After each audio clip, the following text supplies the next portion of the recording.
Welcome back, guys, to the Grateful Living podcast. Today, I am fortunate to have Terence Musto here with me. Terence is the creator and CEO of Fabbro Industries, a R&D firm specializing in small production, high quality manufacturing of motorcycles, bicycles, and their parts. Terence, thank you so much for being on. Thank you for having me. I'm really excited to have some great conversation. Awesome. So, set the scene for us, where you grew up, what type of kid you were, things of that nature.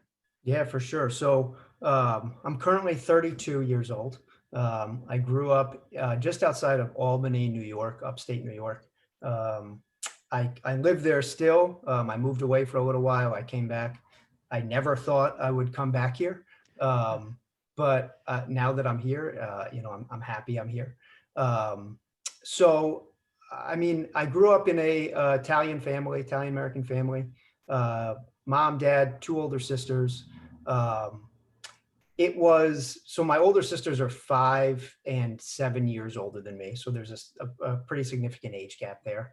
Um, but I mean, I'll be honest, man. I've had a good life. Like it's not to say that it wasn't without hardship and difficulty, but at the end of the day, I had a family that loved and supported me, and I think that went very far for me. But that being said, it wasn't without setback, struggle, everything that people face. So I grew up here in upstate New York. Um, I went to a private military Catholic high school, all boys high school, LaSalle Institute in Troy, New York. And it's not like it wasn't like a school it wasn't like a reform school. Like I definitely was not a bad kid. If anything, I was definitely a nerd. Um, I remember so vividly. We had 2 minutes in between classes in high school to get to our next class, and so like I'm big on data and numbers, and so like I mapped out like for classes that were on opposite ends of the school. I was like, oh, 2 minutes isn't enough time to get from here to here. So I was definitely, and we weren't allowed to have backpacks. We wore uniforms, and backpacks weren't allowed in the hallways and stuff like that. So I was the kid that had literally like a stack of books for my next 4 classes because I knew like I didn't have time to go back to my locker. So I was Yeah. definitely a nerd growing up, but I embraced that. I'm fine with it. Um, and then when I went to college, I went to Babson College in Wellesley, Mass, just outside of Boston. I got my undergrad in business administration from there, and I would say that was the time in my life when I really kind of made the active decision of who I was going to be and where I was going to go. So now, as you said, I own a small startup research and development firm specializing in motorcycles and bicycles. We have some patented technology. It's a suspension design that I invented. We're prototyping. We've prototyped it on a motorcycle. We're trying to get that dialed in, and we're trying to actually bring the technology to bicycles as well because it's a similar pain point. Um, but throughout that process, a lot has happened. It's been a Yeah. lot. Yeah. Yeah. So after college, I actually went. Um, so in full, So go before you ahead. get into all that, can I Yeah, just digest some of that? yeah. So, especially given what you do right now, uh, was was entrepreneurship something you were introduced to at a young age, or high school, or where did that first start coming into your mind?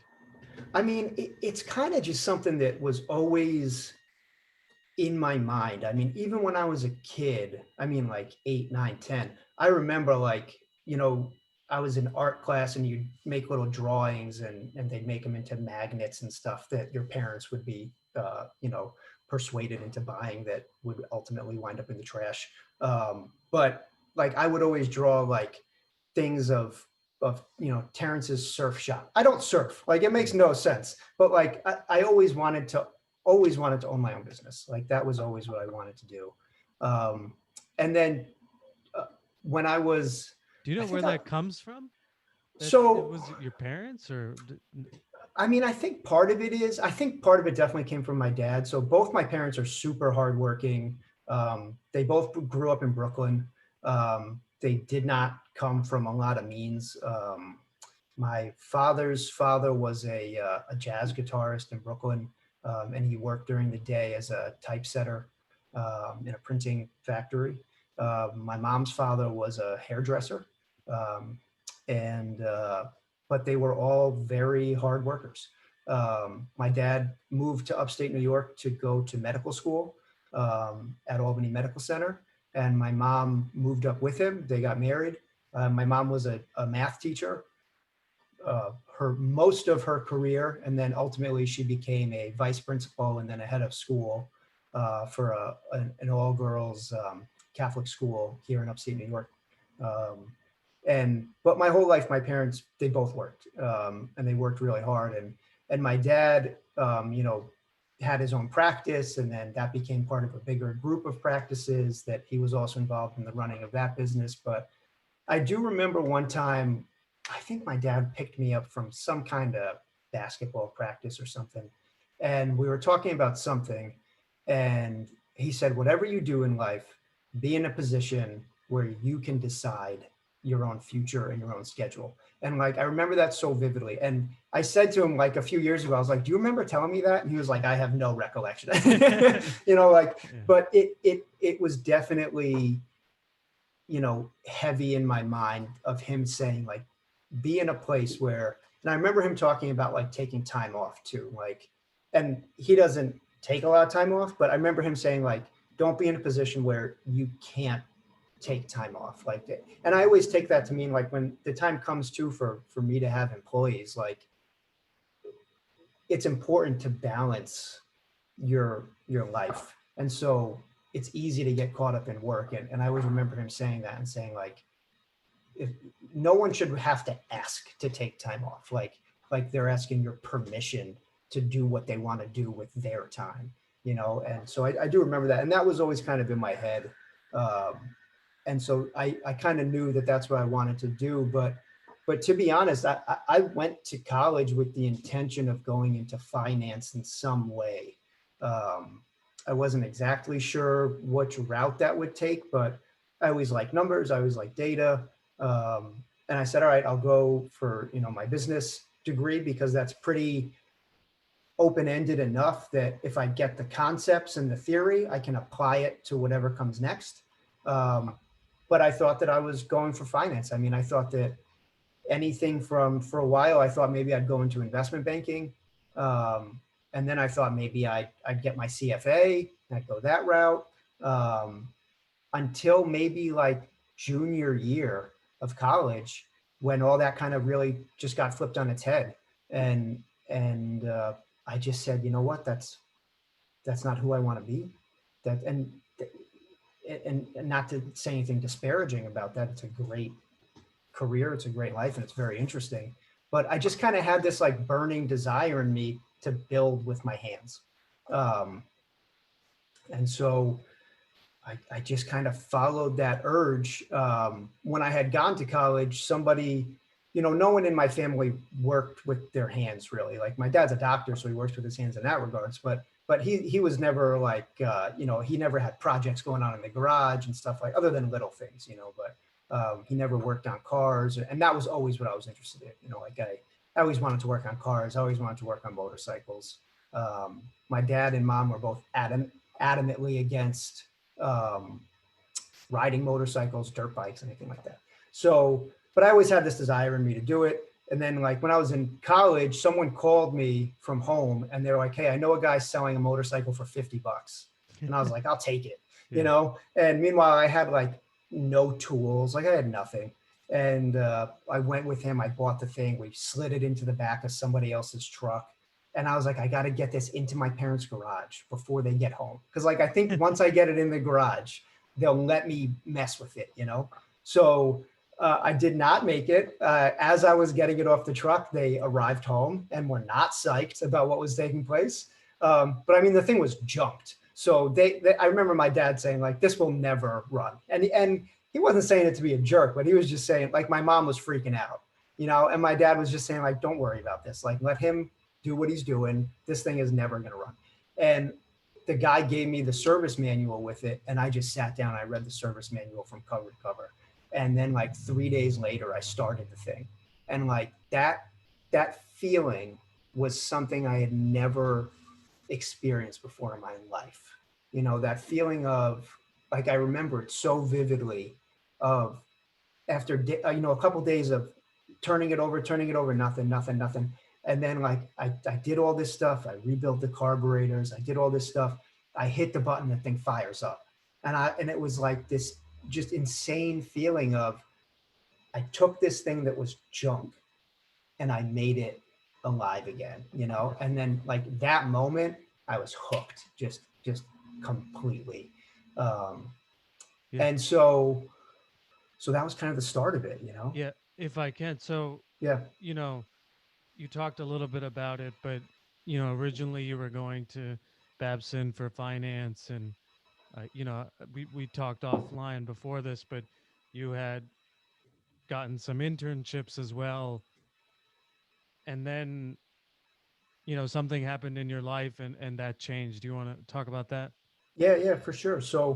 Um, so there were a couple kind of defining moments, but so I had done an internship as a part of the honors program at Babson in London, and it was a great internship.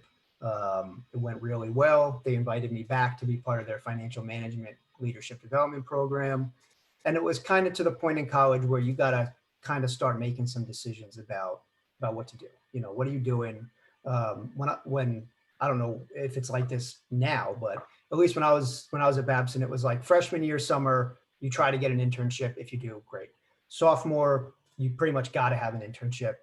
The whatever internship you get junior year summer, you're getting that job. Basically, that was kind of the progression. And so the um, junior year summer was actually, I think it was, might have been right after the crash in 2008. I'm trying to remember. It was right around 2008 timeframe. But so at the time, I said, you know what? I'm not going to, I got offered to come back to that internship that I had before, which meant I was definitely getting a job out of that. And I turned them down. And I said, I'm not interested. And they said, well, is it this? Is it that? And I said, no, I said, I'm just going to kind of figure something else out. In my mind, I knew I was going to try to go down this motorcycle path. I didn't know how. I had no idea how to do that, but I was like, I got to see what happens. And I kind of rolled the dice on that. I didn't really say anything to anyone about it. My family just knew that I turned down the internship, basically. But during that summer, my mom's father, my grandpa, who I was very close with, that was his final summer, and he had some health issues and some things, kind of went downhill. And I really stepped up to do anything I could in his final month or so, taking him to the bathroom, getting him dressed in the morning, getting him cleaned up, doing whatever, in the final stages, going to the hospital and doing whatever had to be done.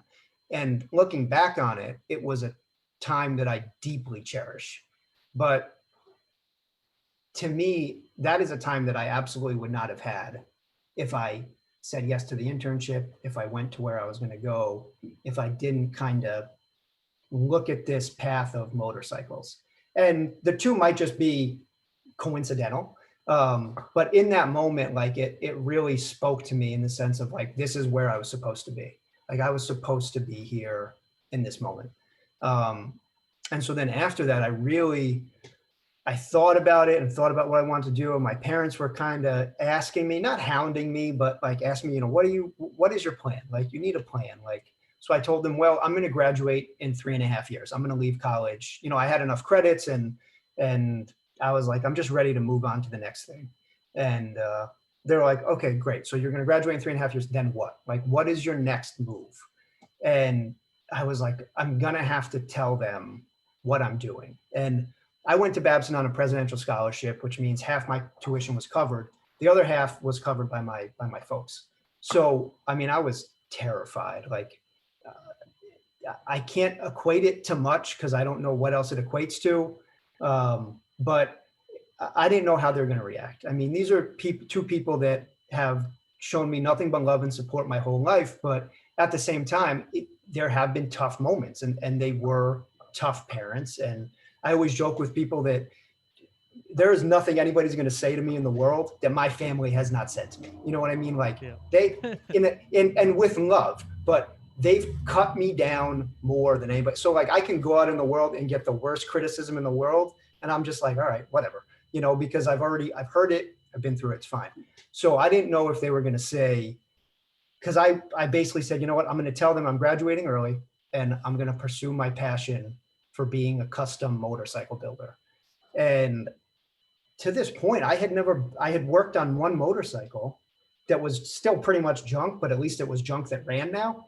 And I'm going to tell them I'm going to do this thing. And I've never built anything in my life. So we had the conversation, and I was just terrified that they were going to say, okay, if that's what you want to do, you're completely on your own. You can kiss, any chance of being on our health insurance goodbye. You can kiss anything, any help goodbye. You're on the hook for your own tuition now because we sent you to school to do X. You're doing Y. You're on your own. I mean, you can pay that loan back whenever you're ready now. Which again, these are things that aren't insurmountable, but it was just terrifying to me, and it was somewhat paralyzing. But then I just said, you know what, man, this ain't gonna happen just hoping. Like you gotta take the action. So we sat down. I told them what my plan was. They were definitely concerned, I would say. Um, my mom definitely cried, but she is an Italian mother, so that'll happen. And I mean, from their point of view, now being 32, looking back on it, I get it. I was 20 years old. I had never really built anything of substance with my hands in my life. Like I said, I went to a military all boys Catholic high school. We didn't even have shop class. That was not an option. So all the skills I had and the tools I had been bartering and working on snow blowers with a neighbor who did it. And I would barter, I'd fix 4 snow blowers and he'd give me a set of screwdrivers. And that was how I started building up having tools and stuff like that. And I had been reading everything I could read and watching everything I could watch. But to them, they were like you're crazy. You know what I mean? They were just concerned, I think, that I was making some kind of massive misstep. And they said, why don't you work in finance for a couple of years, get some dough under your belt, and then come back to it. And I just felt like if I don't commit to this thing, it's not going to happen. So I did. I just pulled the trigger on it, and I said, this is what I'm doing. I said, I don't have all the answers. I don't know exactly what I'm going to do, but I have this feeling inside of me that like this is what I was put on the earth to do, and I can do this. And so that was kind of the beginning of what set me out on this path that I'm on now. And despite all that fear that I had of them kind of rejecting me and all that, the big moment for me actually came from my sisters who, for Christmas one year, they drove around to different custom chopper shops in Massachusetts and New York and literally just knocked on doors and said, my brother really wants to do this thing. Can we pay you to help him? And like they were looking for someone to give me like a workshop or a seminar so that I could get some real skills of like, this is the right way to do some of this stuff. And I mean, they found a guy named Steve Stone in Massachusetts that agreed to do like an 8-hour workshop with me. And so I went and I did the workshop with him. And as soon as I left, I was like, I'm in love with this. Like, this is what I've wanted to do for my whole life. Like it's just that moment where like everything clicked, you know? And ever since then, I just felt like I can do this. You know what I mean? Like this is doable, Yeah. and it was crazy. So So two questions to follow up on that. So yeah. first, the deciding of, you have this path of I can intern at this company, join their full-time rotational program. Like there's this path in front of you. What was it that made you, you know, as you said, you were young, you were 20, that gave you the confidence or the feeling, man, listen, I just, as great as that sounds, as safe and successful as that sounds, that's not me. Obviously, your grandfather passing, there were other variables going on in your Yeah, yeah, life, but what, what gave you the knowledge that's you had a lot of wisdom at that young age? Because I think a lot of people might have done what you said, like what your parents suggested, worked, for 5 years and then not really enjoyed it and then transitioned. But you had the foresight to be like, this is my life. yeah, yeah. I really, I don't know, to be honest with you. Like, Yeah. maybe it could be that I am a little bit crazy. Like, I will be the first one to admit and own that 100%. Um, I think part of it too, I think there's a few things going on. For one thing, when you're leaving college, most of your compatriots that you're leaving with are kind of all on the same page, that everyone's all kind of starting out from this base point of none of us really have anything. You know what I mean? Like, we're all starting off in a job. We're all trying to build wealth. We're all trying to build income. Some people might be more fortunate than others, but I find it hard to believe that like most people are leaving college, buying a house. You know what I mean? Like boom, boom, boom. Like it's a so I think part of it is when all your compatriots kind of are on the same page of nothingness that you have, not to say spiritually nothing, but tangibly nothing. I think it's a little bit easier to take that leap. I think if I was 32 now and had worked in finance for the last 11 years and said, I think I can build a motorcycle, I think it would be even harder because, and this was in my mind too, like I knew once I'm married and have a mortgage and, I don't have any kids yet, but like if I have a kid, like it's that much harder to justify taking that leap because you have all these other responsibilities. It's And I much look harder to go back to zero Exactly. And at I was that like, you point. know Yeah. what? I'm pretty much starting out at zero to begin with. And anything I do from here will be built upon. So I just kind of felt like if there's ever a time to roll the dice, this is it. So I think that was definitely a big part of it. And the second part of it was, it sounds kind of hokey, but I just felt like it clicked. Like I just felt like I knew myself well enough to know. And even when I did that so I did an internship in London working directly on special projects for a CFO. And like he wanted me to come back and work directly for him. Like it was, as far as internships go, like it was a pretty sweet gig. And to have what was going to come out of that was probably as good as you could expect from an internship. Um, but like every day I would just look out the window, and we were in a very tall building in London, but the sun would be shining through, and I would hear the bikes going by outside. Every time a bike went by, I would turn and look out the window to see what it was, and like the whole time I was like, I don't want to be in here. Like this is not where I want to be. And I just looked back on that and knew myself well enough to know, like, this isn't you. This isn't who you were meant to be. This isn't the life you were meant to lead. Um, I didn't know what the future would hold. Um, I'll be honest, I spend a lot of time now at 32 second guessing myself, second guessing, did I make the right move? Should I have worked and built up a nice bank cachet, and now maybe I wouldn't have to be doing fundraising to try to hit the next stage of development for my business and my product. Maybe I would have enough money to bankroll it 100% myself. Um, but I try not to spend too much time doing that. But if I said I didn't do that at all, I wouldn't be being honest about it. It definitely Yeah. is in my head.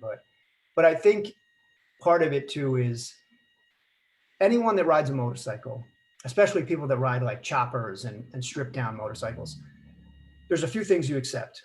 One is not to be morbid, but it could be over any moment. Um, and you just kind of, you don't like to think about it. You don't, at least for me, I don't want it in my head. I don't like when people come up to me and tell me about a motorcycle accident they just saw. I don't even want it in my mindscape, but it's something I've accepted that first, you're just more cognizant of the fact that any of us could be gone at any moment. And I'm completely cognizant of that. And because I ride a motorcycle, I'm at a slightly higher risk of that. But being on a bike is the thing that I love so much I can't even put it into words. It's literally, I've been to therapy before. Riding a motorcycle does more to recenter and refocus me than going to therapy did.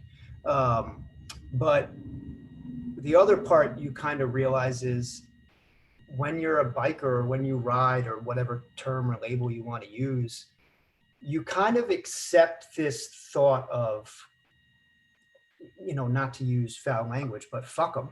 You know what I mean? Like if somebody doesn't like this or doesn't like that about you, or they don't like your hair. I had long hair for a while, and everywhere I went, everyone looked at me like I was about to rob them or smack them over the head or something. Yeah. And like I'm the nicest guy in the world, so it's not Yeah. me at all. Yeah. But it's like the best encapsulation I can have for it was when I started my apprenticeship in the motorcycle world for a custom bike builder.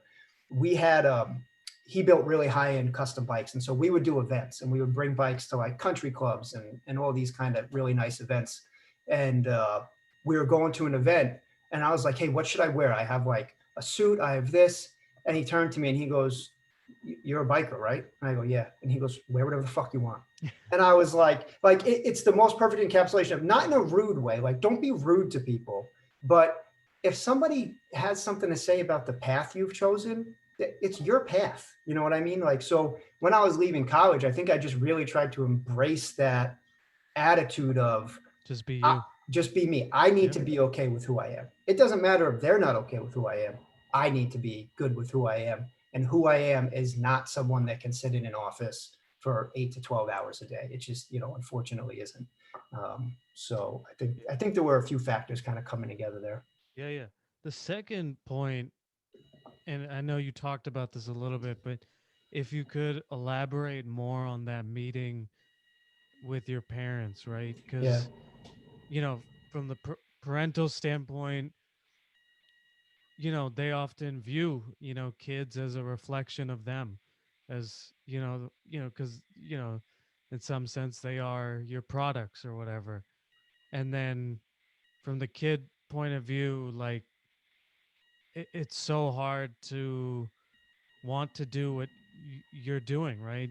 Especially in situations where, the parents might be paying, the college tuition or something like that. And there's that guilt of, you know, paying them back or whatever. Do you have any pieces of advice? I mean, every year, kids are going through it, and some kids decide not to have that conversation and just, and then maybe they end up regretting it later or what. But any pieces of advice for anyone trying to have that conversation with their parent that you may have done right, and when you had that? Yeah, for sure. So I think for one thing is I'm cognizant of the fact that not everyone's parents may have reacted the way mine did. You know what I mean? Like there were tears, there was some voice raising, but at the end of the day, they loved and supported me and just wanted to see me be happy. It wasn't even about success for them. It was just about, they wanted to see me be happy. Um, so I'm aware, and I recognize the fact that other people's conversations may not go that way.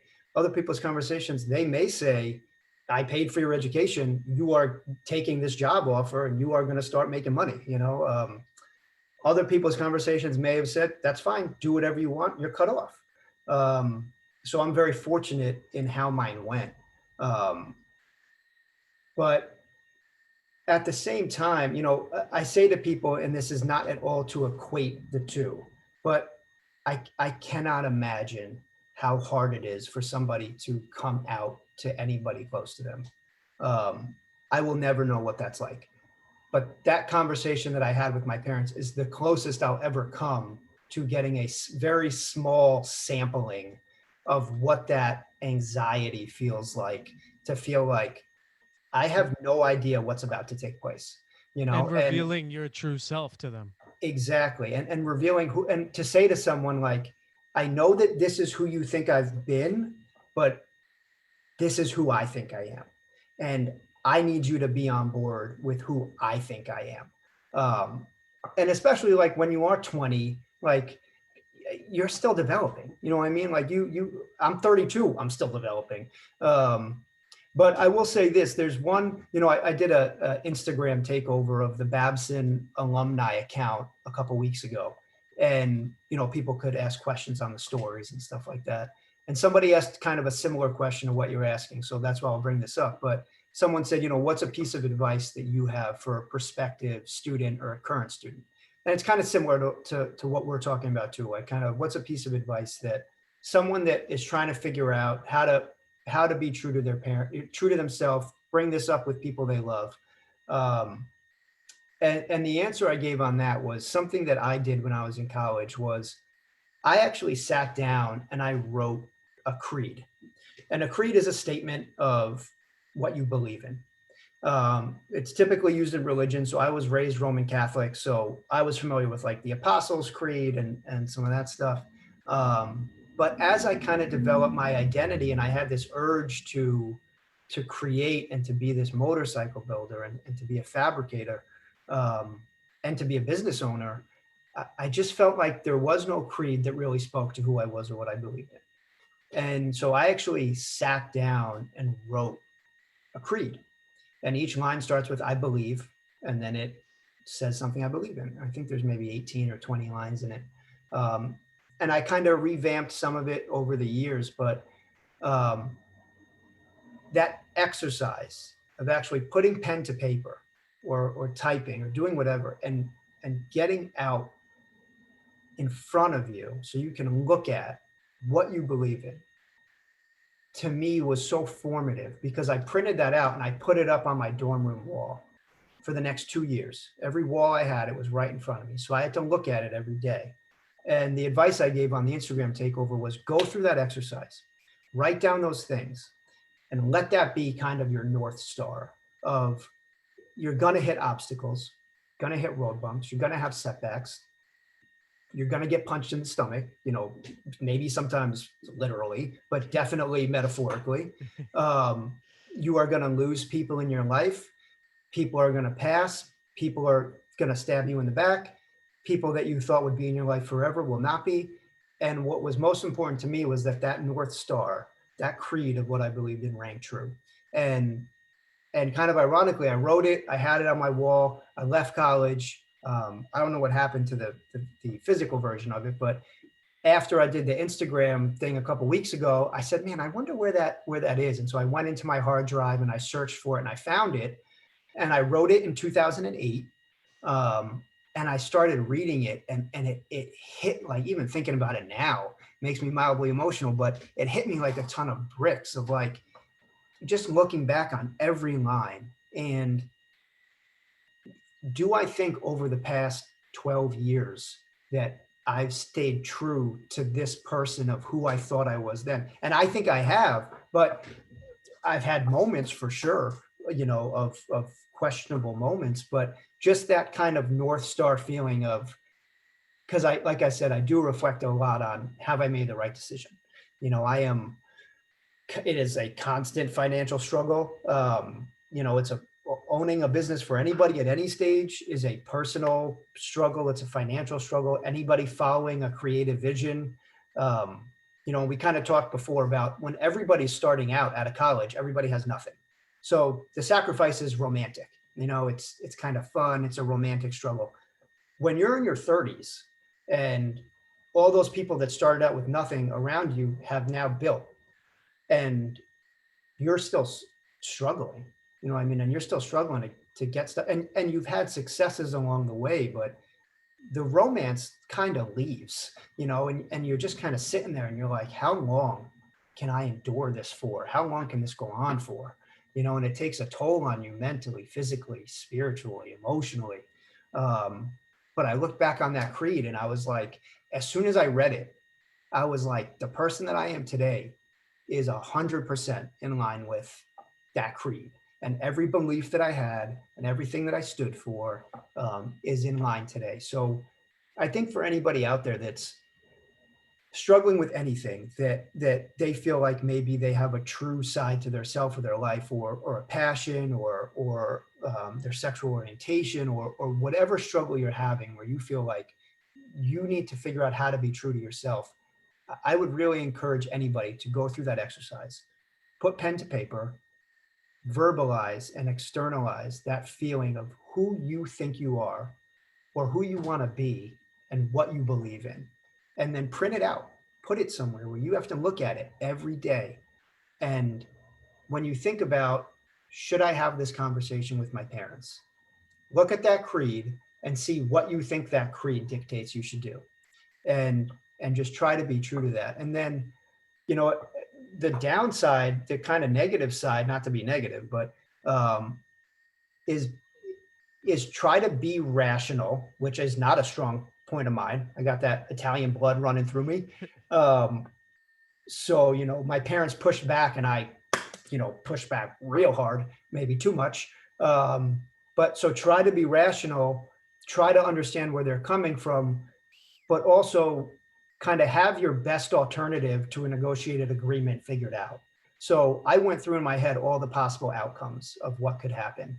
And to be honest, I was completely prepared to have my family basically walk away from me. It was not the desired outcome, and it was not the outcome that took place. But in that moment, I was like, "This is the person I am, and I want to be." And either my family's on board or they're not. And if they're not on board, this train's got to keep rolling without them. And that was not what I wanted at all. Um, but I was prepared for that. And it sucks, but I was prepared for it. Luckily, that's not how it went.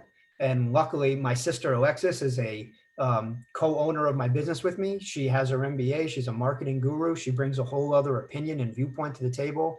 My other older sister, Kristen, her husband, Elliot, they're both super supportive of me and help me in any way they can. My parents, same thing, everybody's on board now. And sometimes my wife and I talk about how, like, yeah, now it's so obvious that, not in a cocky way, but I can make pretty much anything, most things. And it's so obvious now because my dad will say, "Hey, can you do this? Can you whip this up? Can you do this?" My sister will call and say, "Can you make me a couple tables for this or whatever?" But like, if you were to tell that to the 18-year-old kid that borrowed a welder from somebody to learn how to make a tire rack and to teach himself how to weld, never in a million years did I think that something so simple as that would take place. But I'm very fortunate that's how it went. Yeah, Um, no, that's an awesome activity that actually I think I'm gonna do after we do this interview is make my own creed. Yeah, man. Um, I don't know if I've ever shared my actual creed with anyone, but I'm happy to share it with you and to your listeners. You're welcome to post it somewhere. That some of it's definitely a little corny. Like, I'm yeah, like, yeah, I was definitely, 20 years old and a 20-year-old writing this for sure for some of the lines. But I'm like, man, I still think it holds true. So I yeah, definitely am happy to share that.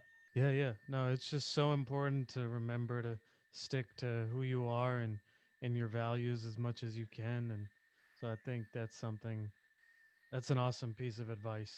Thank you, thank you. I appreciate Yeah. it. Um, so maybe let's just transition to, you graduated from Babson, and then became an apprentice at Gravesend Yeah, Cycles, and maybe talk about, because I think, often the media loves to portray like, oh, like this young guy came out of nowhere and started this company, but for most of us, we have to learn the skills in order to start a company, and I think that's probably where you learned a lot of the skills that you were able that allowed you to start your own business.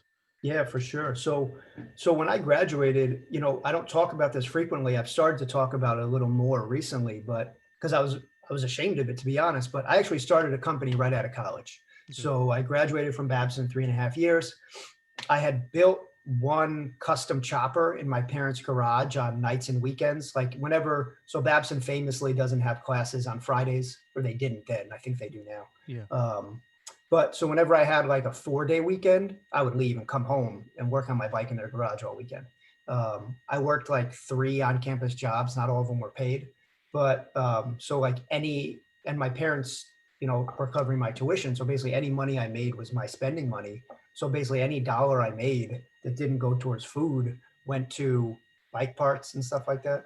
Um, so I had built one motorcycle. Looking back on it, it was problematic. But I graduated and I was like, you know what? I'm going to be a bike builder. I'm going to start building motorcycles for people. Let's do this. So I started a company. I actually sold a full custom motorcycle build to somebody. I rented a space. I was trying to get it set up, and I was about to start building this bike for this person, and I was like, man, I don't have the skills that I need to do this. Like I had some skills, but I was like, for me to charge them this price and to give them a product and say you're good to go, when I've never really been totally checked by a master, like I just didn't think it was there. So I had a very humbling conversation. I broke the contract for the bike build that I sold to somebody. Um, I shut down the business, which was a real struggle for me because I came out of college swinging, with that fresh college graduate piss and vinegar, telling people I'm starting this business, had a logo, had a shop, all this kind of stuff. And then I was like, you know what? How am I going to tell people that I failed or that I shut it down? And my dad said something to me that really, it may sound mildly rude, but it was coming from a good place, which was because I said to him, I said, how am I going to, explain this to family and friends and all this stuff? And he said, T, listen, he said, everybody loves you. He said, nobody is going to bed at night wondering what you're doing with your business. He said, and that's not because people don't care. He said, it's because people got their own shit to deal with. You know what I mean? Like and so I was so in my own head about this whole thing. And he was like, you do what you got to do. You know what I mean? Um, and so, and so that was one thing. And then the second thing he said to me was, um, he said, what makes you so special? And again, he wasn't saying it to be a jerk. He was saying it as a way to say, what's your unique value proposition? You know what I mean? You need to go into the industry. You need to learn the industry. You need to learn how people make money and then figure out where you fit in that. What makes you more special than the custom shop 200 miles away that is also building custom motorcycle parts? And I'll be honest, in the moment, I was like livid. I was like, how could he say that to me? Doesn't he know I'm great? Like all this kind of stuff that goes through a 21-year-old's mind. Um, but like now I'm like, I get 100% what he was saying. He was saying, go out, learn the skills, eat some humble pie, see what's out there, and then figure out where your business is going to fit into that. And that's pretty much exactly what I did. I went out, I applied to a lot of shops to be an apprentice. And if you want to talk about some humble pie, coming out of the number one school in the world for entrepreneurship and basically going to people and saying, I will sweep your floors if you let me hang out and learn what you do, um, is humbling, to say the least. And so, like two places replied to me. One place said no to me when they replied. I went in for an interview. They basically said no thanks. And then this other place was this guy named Copper Mike and his wife Deb, at the time girlfriend Deb, who ran a shop called Gravesend Cycles. And they had been on the Discovery Channel a couple times, and I'd seen their bikes at shows. And they were in Long Island.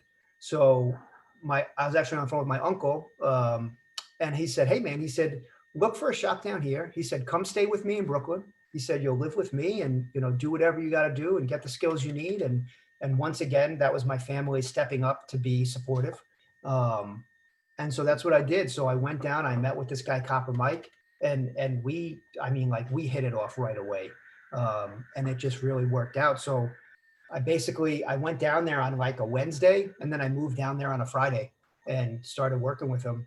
And um, I think he saw that I brought a lot of skills to the table pretty quickly because he had a few other people that apprenticed and really just wanted to kind of like play motorcycle builder without actually getting dirty and doing the work. And I basically dedicated my life to it. I would work 12 hours a day with him, and then I would work 4, 5, 6 hours at night learning how to use the equipment, learning how to use the machines. He had friends and customers that were master machinists and mechanics, so I would spend hours talking to them, trying to absorb everything I could absorb. Um, and then when I worked there, I was his apprentice for about a year. And then he kind of promoted me to lead fabricator and then kind of shop foreman. So I was kind of running the shop, helping him manage ordering materials, doing estimates, doing invoices, running some of the back end. But I mean, that was one of my favorite times in my life, to be honest. I made like no money, literally at some points. He did what he could for me for sure, but he himself was, working to try to get his business where it needed to be. And so, he didn't have a lot to give what he gave, but he gave what he could for sure. Cause I think he valued what I brought to the table. I learned a lot from him and as far as the craftsmanship goes, but I also learned the industry and I learned how people make money, how people lose money, what products were out there, what people's pain points were, some of the industry trends. And during that time, I had this idea for this motorcycle frame that kind of incorporates the suspension into the bike itself. A lot of people ride what's called a rigid or a hardtail, which has no rear suspension. I built one. They suck to ride. Anyone that says, "Oh, they're not that bad," is a liar. But they look beautiful. So I kind of set out my sights on I want to build something that's beautiful, like a rigid, but has suspension and has comfort. And I've been chasing down that vision for oh 5 6 years now, trying to make that come true. But um, that apprenticeship time was so formative for me, both as a fabricator, as a motorcyclist, and as a motorcycle builder, because that's when I kind of started to develop my style coupled with learning the right way to actually do something. So there's plenty of people that work on stuff in their garage with their buddies. And that's great. I fully support that. I hope that those people buy parts from me one day, so I can help their bike be everything they want it to be. But when you take a dollar from somebody, they need to be sure that you know what you're doing. And so it wasn't just the master that I apprenticed under; it was his circle of other master builders around him. And there were some super talented guys that he knew that I just feel really lucky to be able to work with today on stuff, to have been able to talk to. But it was a really important kind of step in my career. So I worked down there for a couple of years with him, and then that kind of ran its course. And I kept coming back to that question in my mind of my dad, of him saying, "What makes you so special?" And I thought about it, and I thought about this frame idea that I had. And I said, you know what? I think that's what makes me special. I think that pursuing products that are really unique and actually innovative, but have this very old soul feel to them, is where I can be a little bit different. And so when I moved back up here, I said, I don't want to be just a motorcycle shop. I want to be an R&D firm. I want to put a lot of thought, and I want to get engineering involved to put thought into the process. And I want this frame to be the first one that we do it with. And so that's kind of been my vision and my goal, that I've set out on. Yeah, you have that patented motorcycle frame, the Type 57X. Yep. Talk about that process of the patent process and things Yeah, like for that. Yeah, for sure. So I had no idea that the patent process was really like a negotiation. I thought it was like you file paperwork, you wait, see what they say. But I have a great patent attorney that I work with who's a super, super cool guy. But I mean, the process for me was, so step one was getting what's called a patentability opinion. So the attorney, you basically disclose your invention to the attorney, you write it all out. They go through, they do a prior art search, and then he comes back with an opinion and says, I think you have a poor, fair, good, or excellent chance of getting a patent. And that just kind of helps me decide, is this worth putting money into? Um, so he came back and he said, I think you have a good chance. So I said, all right, it's worth it. So then I like to do what's called the provisional patent, which, just because of some timeline stuff, it works out. But basically, a provisional patent is, you file with the patent office, but all it is it's like putting a book on the shelf. So it just kind of gives you a date. And from the time you file that, you have 1 year to file the full application. Otherwise, it's abandoned. Um, but it gives you a year to kind of really put the time into developing the patent. And the point of the provisional was because I was about to start reaching out to vendors and do this kind of stuff. And I was just nervous about the disclosure, because you have a set period of time from the time your invention is publicly disclosed to file. So I played it safe. I said, let's do the provisional application. We did that. Then we did the full application. And then like a year and a half or 2 years later, the patent office comes back and they basically say, we read your application. You have claims in it, some dependent, some independent claims. And they basically reject most of them. And then the negotiation begins. And then you go back and forth and you say, no, no, no, you're reading it like this. What we actually mean is this. And then they say, okay, well, if you mean that, you have to say this. And then your attorney rewrites it, they resubmit it. And then they go, well, now that we see you're saying that, we got to do a whole new prior art search because that opens up this whole can of worms. And then they go through that. And we were fortunate that ultimately they came back and we got like 21 claims, of which I think 11 are independent claims that stand on their own, and the rest are, dependent on those 11. And then we have a second patent pending that we should hear back any day, and it just kind of goes through the same process. So kind of our business model is to identify products that we think have a wide applicability. We can build a whole IP portfolio on it. So it's not just the one patent that we want, it's the broad patent and then the series of more specific patents too. So we want that whole portfolio so that we can license it to a larger manufacturer eventually. And then something that addresses a market need. So we think our product hits on some pain points for both motorcycle and bicycle riders. And so that's kind of what we're going after. But, just kind of anyone that's going through the process or thinking about going through the process, or anyone that's thinking about following any creative vision, pretty much everybody is going to say the same thing to you, which is, well, if it was such a good idea, somebody already thought of it. Or why didn't somebody already think of it? Basically saying like, what makes you think you're getting a patent? You know what I mean? But for me, it was just like so logical, and it was so if A, then B, that I was like, yeah, this is definitely, it's definitely going to happen. So I'm going for it. And fortunately, it's worked out so far. Hopefully we can make a great product and get it out there to people. I think we can. I think we're on a good track for it. But there's a lot of naysayers. I would say the majority of people, even if they're not trying to be a naysayer, and even if they are close to you and a great friend or a great family member and they have nothing but good intentions, you're going to get hit with a lot of negativity. You're going to get hit with a lot of people that just don't get it, or I can't tell you how many times when I was going through the patent process, how many people said to me things like, well, a lot of people apply for patents, or again, the comment of, if it was such a good idea, why didn't somebody else come up with it? Or, all that kind of stuff. And at first, like, it hurts, man. It hurts to hear it.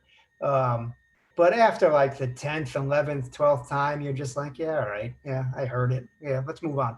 And then when you get it, everybody changes their tune. And then the next thing is, okay, well, you got the patent, but can you make it?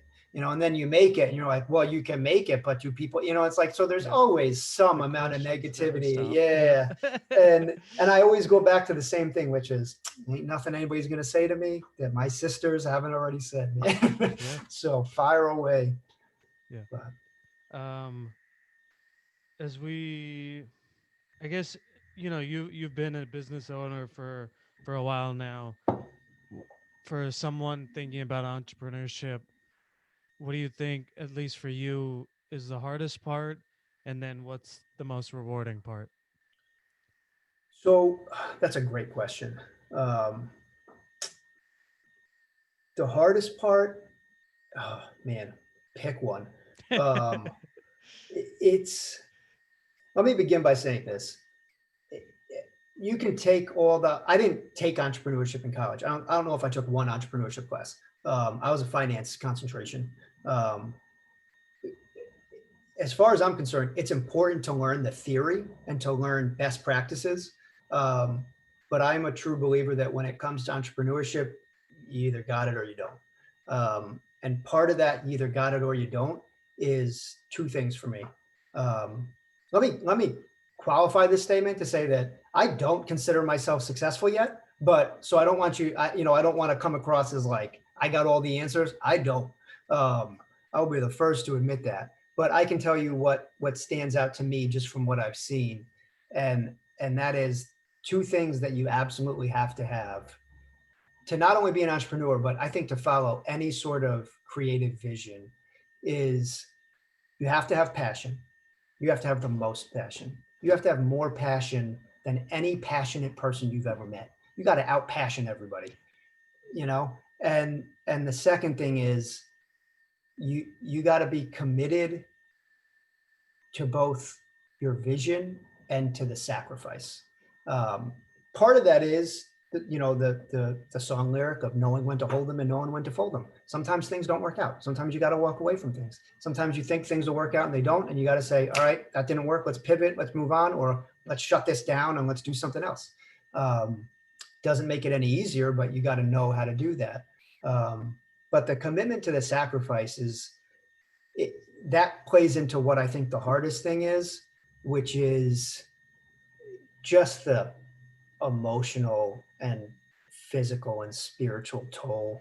I mean, it may sound like just complete and total bullshit, but I mean, I've been at my shop working through Christmas Eves, uh, through Christmas mornings, working on stuff for Christmas Day for people. I've watched the sun rise.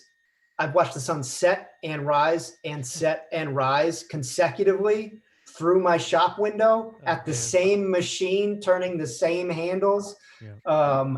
It's it sucks at times. Like it's not all sunshine and rainbows, man. It just sucks sometimes. And you got family in town and everyone's together and like all you want to do is be with them, but you got to get this done. And um so that sacrifice, like we were talking about before, when everyone's starting out the baseline and nobody really has anything, the sacrifice isn't really a big deal because yeah, you're giving up some time, but whatever. But when you're you're really starting to feel like, and we can go into whether or not this is a real thing or not, but you feel like you're behind somebody else or the people around you are accelerating and you feel like you're just trying to claw up a little bit. It just sucks. It just sucks sometimes, and it takes a toll on you, and you start second guessing every single thing, every decision you've made, every piece of equipment you've bought. I mean, like, and you're just sitting there, and I remember once I was in my shop and I made an inventory of everything I had, and I was like, where did all this shit come from? Like, how did I get all this stuff? And I was like, I could sell all this stuff today and just like go get a new truck or buy a new car. You know what I mean? And like just move on with my life. But I always, no matter how much I freak out and have a meltdown, which I have plenty of, I always come back. Like I just cannot stop coming back to the table because of that passion. So that passion needs to be able to carry you through those low lows. And the other part of that is whatever your support network is, um, get that dialed in. I mean, I can say with complete honesty, I could not do what I do without my wife, um, without my friends and family that support me. I mean, my in-laws, my parents. Like I've been in the middle of bike builds under deadlines, and I work by myself mostly. And my wife and my in-laws will come to my shop and have dinner with me because they know I'm going to be there all night and I'm not going to stop. So they come to me and it's not like they got nothing else going on. My wife has more degrees than I can count. She's, now a nurse. She's going for a nurse practitioner. Like she's uh, probably one of the strongest people I've ever met in my life. So she's got her own stuff going on, but she still manages to find a way to support me. My sisters included. That support network will help carry you through those lows, and it helps you kind of quantify the opinions you're getting. So you're going to get negativity from people, you're going to get whatever, but one of my own personal struggles has been trying to embrace the phrase everybody's on their own journey. And it's a phrase that I've always said, but I never really believed it. Because when I see somebody posting that they just had a kid, I want to have kids, but I just know based on where I'm at in life right now, it's just not practical. It ain't going to happen right now. It doesn't make me want it any less, and when I see someone in that moment, it hurts a little bit. But then I try to embrace that phrase that they're on a different journey. I mean, I'm on this journey. and trying to really embrace that is easier said than done. And it's something I struggle with for sure. So I would say that's definitely the hardest part is the emotional, physical.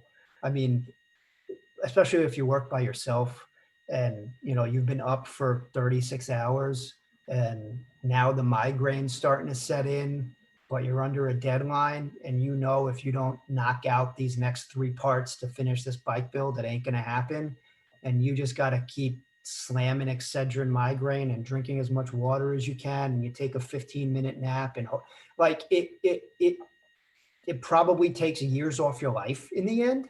But when I say the reward is like nothing else I've ever, it's addictive. It's like a high. Like it there's no way for me to describe it. Especially when you talk about you came up with an idea, you found a customer, you sold that customer on the idea, they bought into your vision, they told you they wanted it, you completed the work, you delivered it to them, and then, especially with motorcycles, like when somebody gets on a motorcycle that you built and they start it and they see it for the first time, and like they're just smiles from ear to ear. Like, listen, I'm not changing the world building motorcycles. You know what I mean? I'm not doing a great social justice change, but that moment of pure happiness that somebody gets, like it is 100% worth it just for that moment. Even people that aren't even customers. A good friend of mine was at my shop a few weeks ago and he had never seen one of my bikes in person. And yeah, I rolled it outside and the sun hit it and he was just walking around it smiling. And he was like, I gotta hear it start. And like, as soon as I started it, like he was like bright red and like, and I'm like, it was like a connection between our souls that took place when this thing that I created with my hands brought him joy. Like it's that moment that makes all the bullshit worth it. And from a business perspective, one of those moments at the light at the end of the tunnel is the payout that I am hoping will come from all of these, all of this work. But trying to just enjoy the journey along the way, the little successes, the little, uh, I tend to frame things in a very negative light.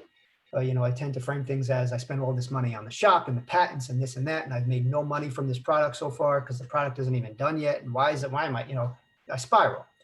But there are successes along the way. And my wife and my sisters are extremely good at like managing me and getting me to take a step back and go, look at where you started, look at what you've done. Every step along the way is a success. So don't focus on everything that went wrong. Look at those successes, look at where you got to go next, and just make it happen. Just get there.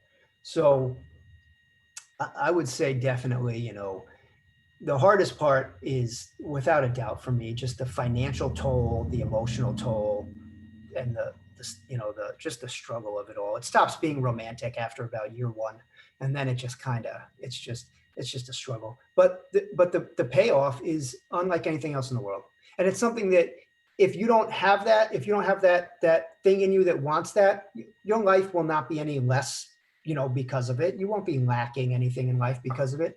But for someone like me, I've had plenty of day jobs and I've always ran my business through having those day jobs. I've worked in finance since then. I've worked as a certified welder, working 50-hour weeks as a certified welder and going to my shop full time to try to keep pushing the business forward. Part of my business is I've been doing fabrication for people for years, both motorcycles and general fabrication. So I always have customers and stuff like that. But it takes a toll, but it's I think frequently about just, man, I had a good job. I'll go back to that job and everything will be cool. And I'm like, it would last a day. It would last a day because it's just the way I'm wired. The way I'm wired looks for that other thing, that thing that keeps me up at night because I'm so excited about working on it and how I'm going to figure it out and how I'm going to make it happen. And just for me, since I'm wired that way, I cannot think of any other way to possibly live my life. So that's kind of the payout for me. I'll tell you frankly, I'm 32 years old. I am hands down the most broke I've ever been in my life, especially with this final push with the product and doing fundraising. I mean, it takes every bit of effort and money. I wake up every day ready to go. Like it's just, uh, Yeah. if you were to put it on paper, you would be like, this dude should be very upset and sad constantly. And I'm like, it's my mental health is probably in the best state it's ever been in my whole life. Wow. Yeah. And that is in no small part because of the fact that I feel like I have purpose, you Yeah. know, and so I think that's the payoff for sure. Yeah. Terrence, we covered a good amount of things. Was there anything else that I didn't ask that you wanted to talk about? I don't think so, man. It's been a great conversation. I appreciate the opportunity to have this conversation with you. I encourage anybody that is listening that wants to touch base or reach out or talk or run ideas past me or whatever. Please do so. I'm always happy to talk. As you can tell, talking is not my problem. Um, but you know, I will say this too. Um, I've never really, especially in the industry I'm in, like people don't really talk about their feelings and their emotions and their mental health and stuff like that. But I will say this: I've had my own mental health struggles elevated when I began following my passion. Like things that were bubbling under the surface before, once you start kind of following your creative vision and your passion, it's multiplied. Um, I'm very grateful to have a wife that is schooled in that area and was able to recognize things and help me.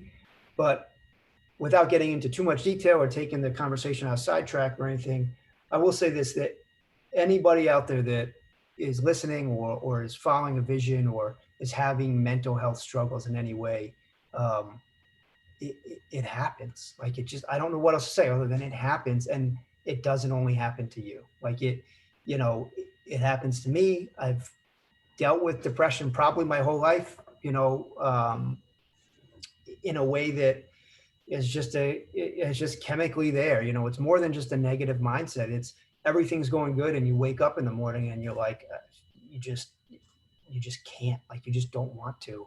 You just can't find the strength or the effort or the depression that comes with certain things and whatever. But I know that your podcast deals a lot with mental health, and we didn't get into it too much in this, which is fine by me because I've never really been too much of an open book about it. But I guess the only other thing I'd say is to anybody that's trying to follow their passion and their vision, um, never be afraid to have your support network dialed in, because being able to have those people to lean on, or to be able to just say, I'm down today, I'm in a low, I need to just take a day and be in a low. There's nothing anyone's going to do to fix that today. All I need for you to do is to know that this is where I'm at today. Sometimes that helps. It goes a long way. Um, so so that's kind of my parting two No, cents. And if that you was great. Well, thanks, man. And anybody that's on the fence about whether or not to follow their vision or do this or that, do it. Don't overthink it. Do your creed. See what you believe in, and and stay true to yourself and just do the damn thing. Yeah. No, thank you for the kind words on the podcast, and that's been as someone that's lost two people in the last 2 years to suicide, that Sorry to was hear that. yeah, yeah. No, thank you. That was obviously such a big part of why I've started this and continue to do this, and so I think that was a terrific way to kind of end. Is a lot of this is getting to know the person behind the headline. We all see the headline of founder, CEO, all these headlines, and there's a person behind it. And it's just been amazing as I've started this journey, how many, I'm in a part-time MBA program, so I'm meeting people that are graduating and stuff like that, and how many business people have come to me and thanked me for being vulnerable. And it's crazy that when I get those messages, I'm just amazed at you know if I wasn't doing this, they wouldn't. I don't know what they would be thinking, that feeling low or feeling down is not something they should be feeling. Like, it's just crazy to think about. So I'm glad you ended on that. Yeah, That was great. a- absolutely, man. It's yeah, I don't know. I mean, there's all kinds of theories on where it comes. I think especially for men, I think especially in trades and blue collar fields, like you don't talk about your feelings, you suck it up, you get over it, you move on. Um, but I mean, sometimes like you just have to kind of throw your hands up and say, man, I'm not in control of this. Like everything's going well, and I go to bed at night. I mean, and like you were talking about, it's just like I'm ashamed to admit that I've gone to bed more nights than one, and like you just sit there and you're like, I don't want to wake up in the morning, and you're like, what is that? Like what? There's no logic, there's no reason. It's just that's the thought, and it's like you for so long I ran from it, and I just pushed it, and I pushed it, and I pushed it until it all finally just caught up and exploded, and then it was like, you know what? This is here. This is something that's in me. I need to figure out how to deal with it. This doesn't make me any less of a man. This doesn't make me any less of a husband. It doesn't make me any less of a business owner or an entrepreneur or a creative or a fabricator. It doesn't make me any less of a hard worker. I've really thought about it a lot. I've known a few people that have also been victims of suicide. I wasn't super close with them, but I knew them, especially growing up. It's a brutal thing, and I always see people post things like, if you're in this place, I'm just a phone call away, and all this stuff. And I think that that's all great, but my view has always been it has nothing to do with anybody else. It's when I was alone like that. It's not that I didn't logically know that people love me. You know what I mean? Like I was fully aware of that. That didn't change that didn't change the feeling that I was having or where I was at. Um, so I really spent a lot of time thinking about that and thinking about kind of what triggers me and what does this and I It's realized an like internal struggle. Like yeah, it the is. people that go through mental health struggles aren't meaning to hurt anybody, aren't meaning to. It's an internal struggle that you can't get over the voices in your head, Yeah. and so no, that was another great point on Yeah, that. well, I'll just say one last thing, not to be too long-winded, No, no, but you know, for me, and this is 100% personal for me, and but I'll share this just in case there's anyone else that it helps even for a moment. Is now I look at it as like rooms in a hallway, and and it might sound silly, but this is literally how I visualize it. The negative part of my mental health is like a room in a hallway that's just dark. It's just a pitch black room. And I know if I go in that room, the door will shut and I will not be able to find my way out for a while. And and that's when I start to spiral. And I start to spiral about things that aren't even related. It's one thing goes wrong, and then it's, well, if that then this, and if this then that, and then all of a sudden I'm in the room and I don't know where the door is. I don't know how I got in there. I don't know how to get out. And so for me, it helped to say to catch myself when I'm starting to feel that spiral, and to say, hold up, take a beat. This is not related to that. Figure out this and then do that. But I also literally visualize that hallway. And I visualize a bunch of doors in that hallway. And I visualize that one door. And like it's crazy because it's like walking down the hallway. I know if I even look in that room, I will be sucked into that room. And so I say to myself, don't look in that room. Just walk past it, keep doing what you're doing. You know what I mean? And and this is just for me personally, and I am not a mental health counselor at all, but if I allow myself to look in that room or to take a step towards it, it will suck me in. And so I need to just realize what I'm doing, know that the room is there. I don't try to convince myself that that room doesn't exist. That room is there. It ain't yep, going anywhere. yep. It exists, but I don't have to go into it. You know what I mean? And so that's just been my own journey with my own mental health, um, that is always constantly a struggle and evolving. But yeah, just for me, that visual representation of it's that dark room with a vacuum in it that if I allow myself to take one step in, that's it. You know what I mean? It's going to spiral from there. So doesn't make me any less of a man, doesn't make me any less of a motorcyclist, doesn't make me any less of a fabricator, a husband, son, brother, none of these things. It just means I have this room. You know what I mean? Yeah, no, thank you for that metaphor. Yeah, Um, definitely. T, I just want to acknowledge you. I think this has been a great conversation from on so many different levels. On I think the main theme, for me that I got out is, being your truest self, right? And that create activity that you mentioned, that's something that I'm definitely going to do after this Yeah. interview. And Awesome. so, and then, again, talking about that conversation with your parents, and again, just going back to being who you are and what's going to make you most happy, and knowing, 8 to 12 hours in the office, doing finance isn't who you are, and you'd rather spend 8 to 12 hours, with a bike. So I think that was terrific. And um, and then this last part about talking about mental health was awesome. I think overall, just you going after your dreams has been awesome to hear about and to see. And I wish you the best with everything. For anyone out there that wants to support you or follow you or learn more or help you in any way that they can, you want to talk about where they can reach you? Yeah, definitely. So on Instagram, I'm at t.fabbro industries. And my business account is at Fabbro Industries. So you can find me on there.